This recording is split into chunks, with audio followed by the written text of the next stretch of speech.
Dear students, I am Professor Vinay Vasule, Head of the Department of English of late Narendra Amrutrao Deshmukh College, Sandur Bazar.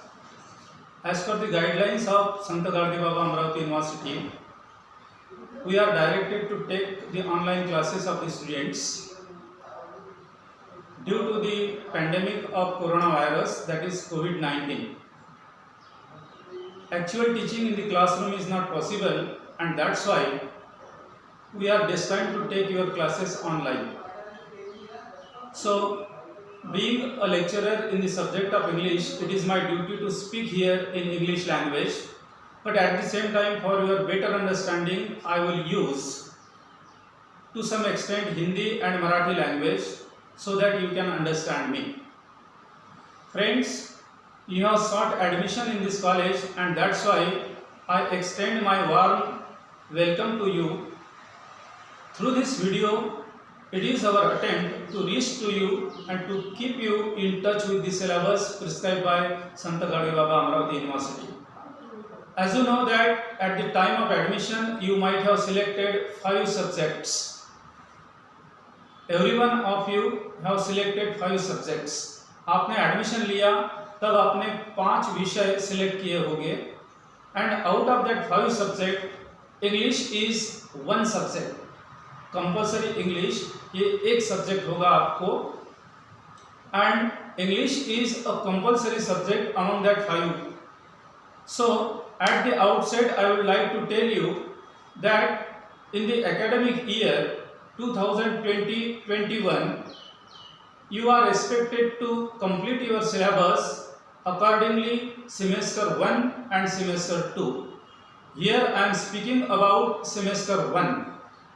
Before that, उसके पहले मैं आपको ये बताना चाहूँगा कि this is the textbook prescribed for compulsory English. The name of this textbook is Blooming Birds. You are expected to purchase this textbook for the study of compulsory English. Without this book, nothing will be possible. Through this video, I am reaching to you to explain first of all the nature of this subject itself. English विषय में आपको क्या रहेगा ये clear करना मेरा कर्तव्य है. English विषय में सेमेस्टर 1 में विद्यापीठ का सिलेबस आपको पढ़ाई करना है और हम आपको पढ़ाएंगे. मैं प्रोफेसर वसूले आपको शुरुआत में ही ये बताना चाहूँगा कि इंग्लिश ये विषय का महत्व क्या है. What is the importance of English and English language. As you know that you might have been studying English subject right from your 5th standard. कुछ लोग पहली क्लास से इंग्लिश पढ़ रहे होंगे, लेकिन ग्रेजुएट लेवल पर भी आपको इंग्लिश ये विषय कंपलसरी विषय के रूप में दिया गया है. तो what is the importance of this English language and English subject. You know English have become an international language. आजकल पूरे दुनिया में इंग्लिश के सिवा किसी का कोई काम नहीं जमेगा, और इसलिए इस लैंग्वेज का अध्ययन आपके लिए बहुत ज़रूरी बन गया है. English being an international language, it's has its own importance. English का अपना एक बहुत बड़ा महत्व है. Before that I would like to clear that, ये बात मैं आपसे क्लियर करना चाहूँगा कि इंग्लिश से आप ना डरें. इंग्लिश विषय आप समझते हैं उतना कठिन नहीं है. It is not a difficult subject. ये डिफिकल्ट कब नहीं होगा जब आप इस विषय को एक इंटरेस्ट के साथ और एफर्ट्स के साथ पढ़ेंगे. Means if you want to gain mastery और good percentage in the subject of English, you must have your own interest in reading English language, in studying English language.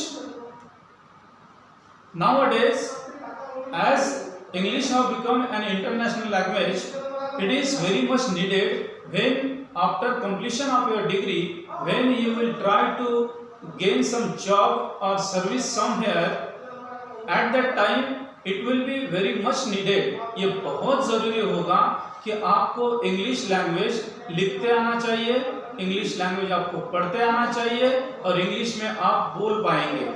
Means if you want to learn English language, first of all सबसे पहले आप ये काम कीजिए कि English के बारे में आपके दिल में जो डर है उसको निकाल देना चाहिए। Nothing is difficult in this world and you are talented fellows. आपने 12वीं पास किया है और आप अपने आप में होशियार है। जरूरत है थोड़ा थोड़ा कोशिश करने का और गाइडेंस लेकर आप इंग्लिश पढ़ने की कोशिश करें, इंटरेस्ट लें तो आप इंग्लिश में बहुत अच्छा कर सकते हैं, आप इंग्लिश में अच्छे मार्क्स से पास हो सकते हैं। So it is clear that if you are ready to take some interest and efforts for studying English language, then English will not be a difficult subject for you.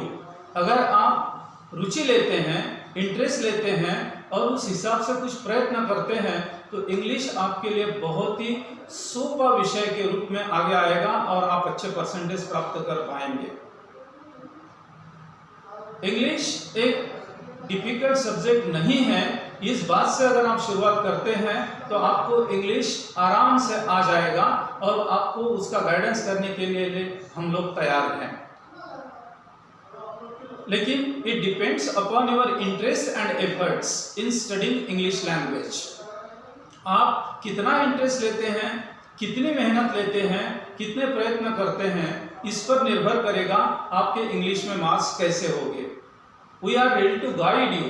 हम आपको मार्गदर्शन, आपको आने वाली समस्याएं और आपको हेल्प करने के लिए तैयार हैं और ये वीडियो का उद्देश्य ये है, means the very intention of this video is to make you aware about the subject English, compulsory English. As I told you that if you want to learn English language you must have interest first of all. There is one very famous writer in the subject of English or in English literature, and the name of that writer is Francis Bacon. He was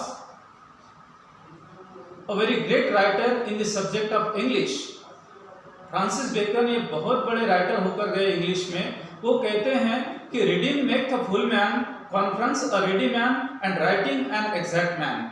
अगर आपको English का study करना है तो सबसे पहले आपको reading करना होगा, बाद में आप रीडिंग करेंगे तो उस किताब में या उन पन्नों में क्या नॉलेज दिया गया है, you will become full with that knowledge. Means reading make a full man, full of knowledge.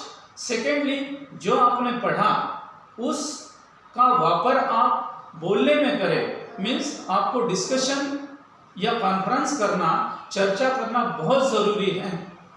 In the beginning आपको ज़्यादा इंग्लिश बोलते नहीं आएगा, लेकिन जैसे भी टूटे फूटे भाषा में आपको बोल सकते हैं, इंग्लिश बोलने का आपको प्रयत्न करना है और धीरे धीरे आपका इम्प्रूवमेंट हो जाएगा।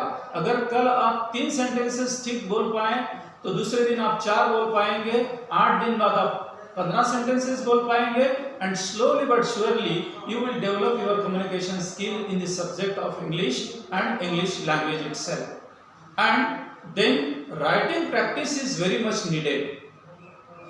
आपने जो पढ़ा, आपको जो बोलते आता, वो आपको इंग्लिश में लिखकर देखना है। Means writing make an exact man. जब आप लिखने का कोशिश करेंगे तब आपको वो याद भी आना चाहिए और आपको लिखते भी आना चाहिए। In this way reading, conference means discussion and writing, these are the 3 modes of studies of every subject. And as far as English is concerned, अगर आप ये 3 मतलब रीडिंग, कॉन्फ्रेंस और राइटिंग, ये तीनों का अगर ख्याल लेते हैं तो आप इंग्लिश में बहुत अच्छा कुछ कर पाएंगे। Means these are the 3 modes of studies: reading, conference and writing. Being the student of BA Part 1 in semester 1, as per the syllabus prescribed by Amravati University, you have some units. In the previous video, I told you that in unit number 1, there are some lessons prescribed for your studies. Total, there are 4 units for semester 1. English इस विषय के अभ्यास में जिसके आधार पर आपको विद्यापीठ की परीक्षा देना है, पहले सेमेस्टर के एंड में, इसमें आपको 4 यूनिट्स दिए गए हैं।